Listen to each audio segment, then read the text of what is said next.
ಬರಬೇಕು, ಒಬ್ಬರಿಂದ ಒಬ್ಬರು ಇರಬೇಕು. ಮನೆಯವರು ಕೂಡ ಯಾರು ಕೂಡ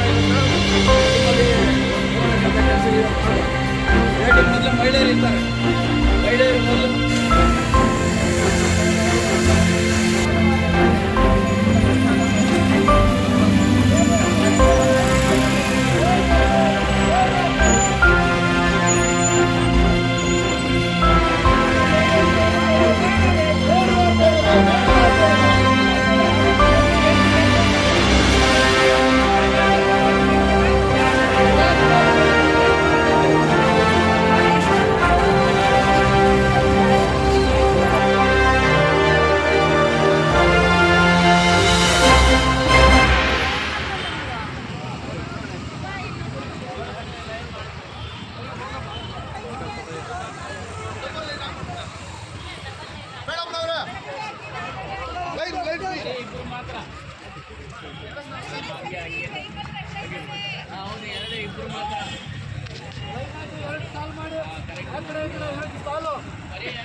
ಬದುಕ್ತಕ್ಕಂಥ ಒಂದು ಅವಕಾಶ ಇದೆಯಾ ಇಲ್ಲ ಅಂತಕ್ಕಂಥ ಒಂದು ನಿರ್ಧಾರ ಮಾಡ್ತಕ್ಕಂಥ ಹೋರಾಟ ಇದು.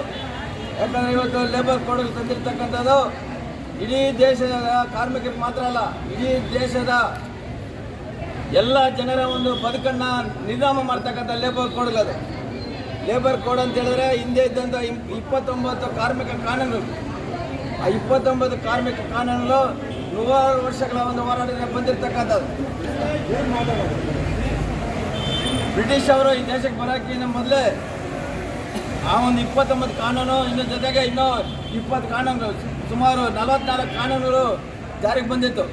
ಆದರೆ ಇವತ್ತು ನರೇಂದ್ರ ಮೋದಿ ಅವರು ಕಾರ್ಪೊರೇಟ್ ಕಂಪ್ನಿಗೆ ಇವತ್ತು ಸಹಾಯ ಮಾಡ್ಬೇಕಂತೇಳಿ, ಪ್ರೈವೇಟ್ ಕಂಪ್ನಿಗೆ ಸಹಾಯ ಮಾಡ್ಬೇಕಂತೇಳಿ 29 ಕಾರ್ಮಿಕ ಕಾನೂನುಗಳು ಇವತ್ತು ಮರ್ಜ್ ಮಾಡಿ 4 ಲೇಬರ್ ಕೋಡ್ ಮಾಡಿಬಿಟ್ಟಿದ್ದಾರೆ.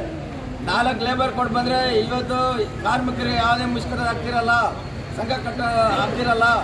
ಇವತ್ತೇನು ನಾವು 8 ಗಂಟೆ ಕೆಲಸ ಮಾಡ್ತೀವಿ, ಅದು 12 ಗಂಟೆ ಮಾಡಬೇಕಾಗತ್ತೆ. ಕನಿಷ್ಠ ಕೂಲಿ ಕೇಳೋಂಗಿಲ್ಲ, ಗ್ರ್ಯಾಜುಟಿ ಕೇಳೋಂಗಿಲ್ಲ, ಪೆನ್ಷನ್ ಇಲ್ಲ ಅಂತಕ್ಕಂಥ ಪರಿಸ್ಥಿತಿ ಇವತ್ತು ಇದರಲ್ಲಿ ಬರ್ತಾಯಿದೆ. ಸೊ 4 ಕೋಡ್ಗಳು ಇವತ್ತು ನಮಗೆ ಮಾತ್ರ ಅಲ್ಲ, ಇಡೀ ದೇಶಕ್ಕೆ ಇವತ್ತು ಮಾರಕವಾದಂಥ ಒಂದು ಕಾನೂನು. ಇನ್ನೊಂದು ಇವತ್ತು ತಂದಿರ್ತಕ್ಕಂಥದ್ದು Mahatma Gandhi national rural employment guarantee scheme. Mahatma Gandhi ಗ್ರಾಮೀಣ ಉದ್ಯೋಗ ಖಾತ್ರಿ ಯೋಜನೆ ಏನಿದೆ, ಅದು UPA 1ನೇ ಸರ್ಕಾರ ಇದ್ದಂಥ ಸಂದರ್ಭದಲ್ಲಿ ಎಡಪಕ್ಷದ ಒಂದು ಬೆಂಬಲದಿಂದ ಬಂದಂಥ ಒಂದು ಕಾಯ್ದೆ ಅದು. ಆ MGNREGA ಪ್ರಕಾರ ಇವತ್ತು ನಮ್ಮ ಗ್ರಾಮೀಣ ಪ್ರದೇಶದಲ್ಲಿರ್ತಕ್ಕಂಥ ಬಡ ರೈತರು, ಸಣ್ಣ ರೈತರು, ಕೂಲಿಕಾರ ಏನಾದರೂ ಅರ್ಜಿ ಹಾಕೊಂಡು ಕೆಲಸ ಕೊಡಬೇಕಾದ್ರೆ ಕೊಟ್ಬಿಡಬೇಕು. ಅದು ಬಂದು ಡಿಮ್ಯಾಂಡ್ ಡ್ರಿವೆನ್ ಅಂತ ಹೇಳ್ತಾರೆ. ಇವತ್ತು ನಾವು ಕೇಳಿದ್ರೆ ಕೆಲಸ ಕೊಡ್ತಕ್ಕಂಥ ಕಾನೂನು ಅದು. ಅದೇ ರೀತಿ ಆ ಒಂದು ಕಾನೂನಿನಲ್ಲಿ ನಮ್ಮ ಸೆಂಟ್ರಲ್ ಗೌರ್ಮೆಂಟ್ 90% ಬೇರ್ ಮಾಡ್ತಾಯಿದ್ರು. 90% ಕಾಸ್ಟ್ ಎಂಟೈರ್ ಇವತ್ತು ನಮ್ಮ ಏನು ರೇಗಾದಲ್ಲಿ ಕೆಲಸ ಮಾಡ್ತಕ್ಕಂಥ ಕಾರ್ಮಿಕರಿದ್ದಾರೆ ಅವ್ರಿಗೆ ಕೂಲಿ ಎಂಟೈರ್ 100% ಕೊಡ್ತಾಯಿದ್ರು. ಮೆಟೀರಿಯಲ್ ಕಾಸ್ಟ್ನಲ್ಲಿ ಇವತ್ತು 90% ಕೊಡ್ತಾಯಿದ್ರು.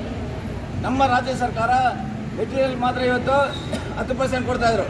ಈಗ ಹೊಸ ಕಾನೂನಲ್ಲಿ ಏನು ಮಾಡಿದ್ದಾರೆ ಅಂದರೆ 60% ಮಾತ್ರ ನಾವು ಕೊಡ್ತೀವಿ, ಸೆಂಟ್ರಲಿಂದ ನೀವು 40% ಹಾಕೋಬೇಕಂತೇಳಿ ಇವತ್ತು ನಮ್ಮ ರಾಜ್ಯ ಸರ್ಕಾರ ಮತ್ತು ಬೇರೆ ರಾಜ್ಯ ಸರ್ಕಾರ ಮೇಲೆ ಒತ್ತಡ ಹೇಳ್ತಾ ಇದ್ದಾರೆ.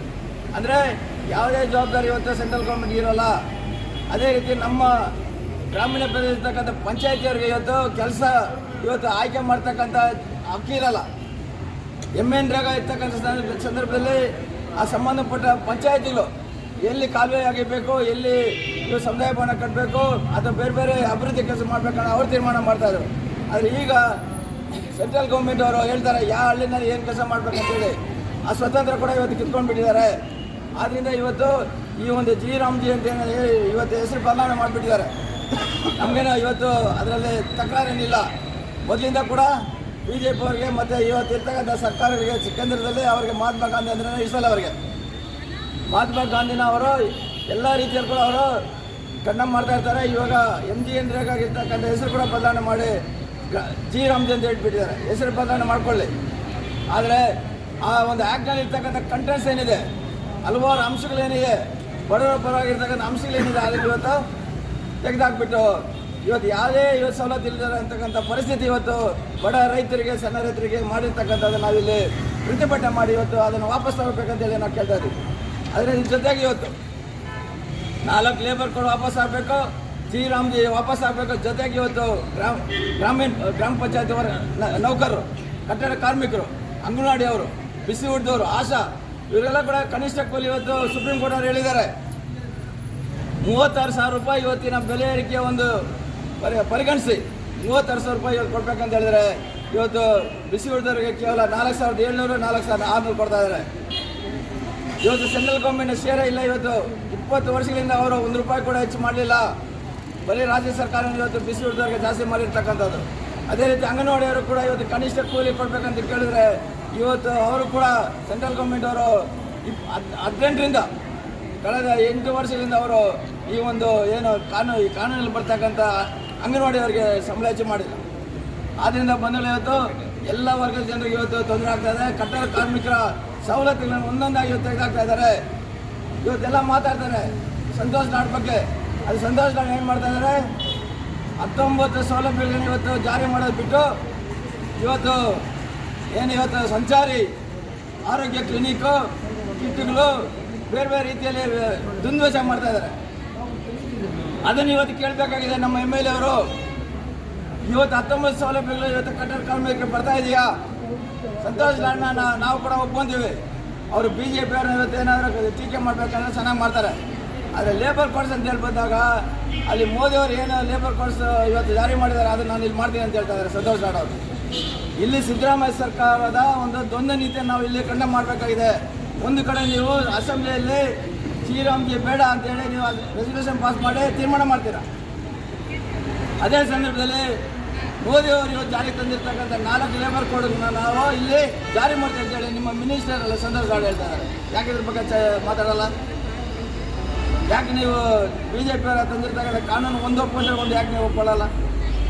ಆದ್ದರಿಂದ ಇವತ್ತು ಸಂತೋಷ್ ಲಾಡ್ ಕೂಡ ನಾವು ಕೇಳ್ತಾ ಇದ್ದೀವಿ, ನೀವು ಇವತ್ತು ಆ ಒಂದು ಲೇಬರ್ ಕೋಡ್ಗಳನ್ನ ನೀವೇನು ಜಾರಿ ಮಾಡೋದಕ್ಕೆ ಆಲ್ರೆಡಿ ನೋಟಿಫಿಕೇಶನ್ ಕೊಟ್ಬಿಟ್ಟಿದ್ದಾರೆ. ಆಲ್ರೆಡಿ ಇವತ್ತು ಅಧಿಸೂಚನೆ ಹೊಡಿಸ್ಬಿಟ್ಟಿದ್ದಾರೆ. ಅದನ್ನೆಲ್ಲ ನೀವು ವಾಪಸ್ ತಗೋಬೇಕು. ರಿಯಲ್ ಆಗಿ ನೀವು ಸೆಂಟ್ರಲ್ ಗೌರ್ಮೆಂಟ್ ಪಾಲಿಸೀಸ್ನ ನೀವು ಅಪೋಸ್ ಮಾಡ್ತೀರಿ ಅಂತ ಹೇಳಿದ್ರೆ ಆ ಒಂದು ಲೇಬರ್ ಕೋಡ್ಗಳನ್ನ ನೀವು ಇಲ್ಲಿ ಜಾರಿ ಮಾಡಬಾರ್ದು ಅಂತೇಳಿ ನಾವು ಈ ಸಂದರ್ಭದಲ್ಲಿ ಕೇಳ್ಬೋದು. ಅದೇ ರೀತಿ ರೈತರ ಸಮಸ್ಯೆ ಇವತ್ತು KPRS ಅವ್ರು ಬಂದಿದ್ದಾರೆ, ರಾಜ್ಯ ರೈತ ಸಂಘದವ್ರು ಬಂದಿದ್ದಾರೆ.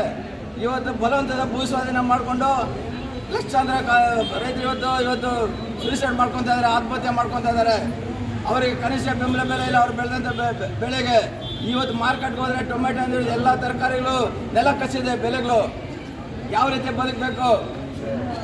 ಇವತ್ತು ಸಿದ್ದರಾಮಯ್ಯ ಸರ್ಕಾರ ಏನು ಹಿಂದೆ ಇದ್ದಂಥ ಯಡಿಯೂರಪ್ಪ ಅವರು ತಂದಂಥ ತಿದ್ದುಪಡಿಗಳೇನಿದ್ದಾರೆ ಕೃಷಿ ಕಾನೂನುಗಳಿಗೆ, ಆ ತಿದ್ದುಪಡಿಗೆ ಹಂಗೆ ಇಟ್ಕೊಂಡಿದ್ದಾರೆ ಇನ್ನೂ ಕೂಡ ಅವರು. ನಾವು ಕೇಳ್ತಾ ಇದ್ದೀವಿ ಸಿದ್ದರಾಮಯ್ಯ ಸರ್ಕಾರನ, ದಯವಿಟ್ಟು ಯಡಿಯೂರಪ್ಪ ತಂದಂಥ ಏನು ಆ ಕೃಷಿ ಕಾಯ್ದೆಗಳನ್ನ ಇಲ್ಲಿ ಜಾರಿ ಮಾಡಿದ್ರು ಅದನ್ನು ಕೂಡ ನೀವು ವಾಪಸ್ ತಗೋಬೇಕಂತ ನಾವು ಇಲ್ಲಿ ಒತ್ತಾಯ ಮಾಡ್ತಾ ಇದ್ದೀವಿ. ಆದ್ದರಿಂದ ಹಲವಾರು ಪ್ರಶ್ನೆಗಳು ಇಲ್ಲಿದೆ.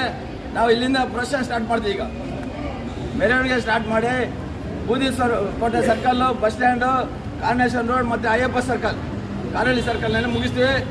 ಅದುವರೆಗೂ ಕೂಡ ದಯವಿಟ್ಟು 2 ಲೈನೆಲ್ಲ ಹೋಗ್ಬೇಕು ಎಲ್ಲರೂ ಕೂಡ.